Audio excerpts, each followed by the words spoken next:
വ്യാപകമായിരുന്ന കറുപ്പ് വ്യാപാരത്തെ ചെറുക്കാൻ നടത്തിയ ധീരമായ ശ്രമങ്ങളെ അനുസ്മരിക്കുന്ന ദിനം കൂടിയാണ് ഇന്ന്. നമുക്കെല്ലാവർക്കും അറിയാം, ലഹരി നമ്മുടെ ജീവനും നാടിനും ആപത്താണെന്ന്. അറിയാനുള്ള ആകാംക്ഷയിൽ ലഹരി ഉപയോഗിച്ചു തുടങ്ങുന്നവർ ക്രമേണ അതിന് അടിമപ്പെടുന്നു.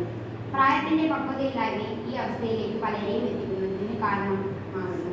നമ്മുടെ പ്രിയപ്പെട്ടവരുടെ മുഖമൊന്ന് ഓർത്താൽ എങ്ങനെയാണ് ഇത്തരത്തിലുള്ള വിപത്തുകളെ ക്ഷണിച്ചു വരുത്താൻ തോന്നുന്നത് എന്ന് ഞാൻ ഓർക്കാറുണ്ട്. നിങ്ങളുടെ മനസ്സിലും അങ്ങനെ ഒരു സംശയം ഉണ്ടായിട്ടില്ലേ? നമ്മളൊക്കെ ചിന്തിക്കുന്നതിലും അപ്പുറമാണ് ഇത്തരത്തിലുള്ള ലഹരി വിതക്കുന്ന നഷ്ടം. ഇന്ത്യയിൽ 50 ലക്ഷത്തിൽ പരം ആളുകൾ മയക്കുമരുന്നിന് അടിമകളായി തീർന്നിട്ടുണ്ടെന്നാണ് ഏകദേശമായ ഒരു കണക്ക്. ഇതുപോലെ രാജ്യത്ത് നടക്കുന്ന പല അക്രമ സംഭവങ്ങൾക്ക് പിന്നിൽ മയക്കുമരുന്നിന്റെ സ്വാധീനം കണ്ടെത്തിയിട്ടുണ്ട്. ഇത് ശരിയല്ല. ഗവൺമെന്റ് ഈ രീതിയിൽ മുന്നേറുന്നത് ശരിയല്ല. ആൺപെൺ വ്യത്യാസമില്ലാതെ മയക്കുമരുന്നിന് അടയാളമായവരെ പറ്റി നാം കേട്ടിട്ടുണ്ട്. പലരും പോലീസിന്റെ പിടിയിലായി ശിക്ഷ അനുഭവിക്കുന്നതുമായും നമുക്കറിയാം. എത്രയെത്ര കുടുംബങ്ങളാണ് ഇതിന്റെ പേരിൽ കണ്ണീർ കുടിക്കുന്നത്? എത്ര ജീവനാണ് ഇതിന്റെ പേരിൽ ഓരോ ദിവസവും പൊലിയുന്നത്?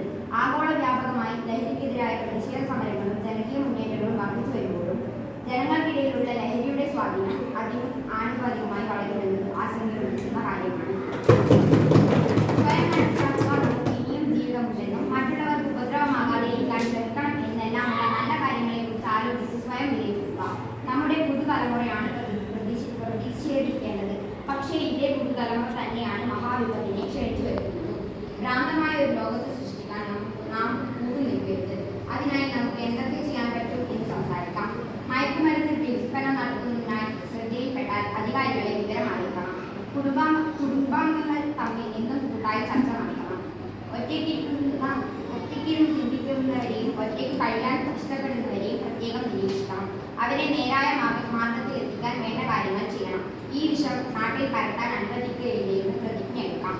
എന്നോടൊപ്പം പ്രതിജ്ഞ എടുക്കാൻ നിങ്ങളും തയ്യാറല്ലേ? ഞാൻ എന്തെങ്കിലും ലഹരി പദാർത്ഥങ്ങൾ ഉപയോഗിക്കുകയോ അത് ഉപയോഗിക്കാൻ മറ്റുള്ളവരെ പ്രേരിപ്പിക്കുകയോ ചെയ്യില്ലെന്ന് ഞാൻ പ്രതിജ്ഞ ചെയ്യുന്നു.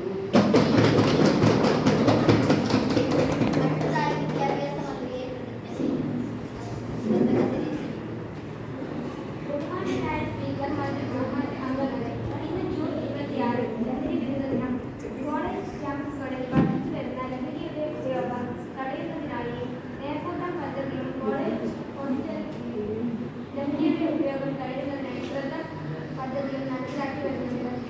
എക്സൈസും പോലീസും കോളേജുകളിൽ ഹോസ്റ്റലുകളിലും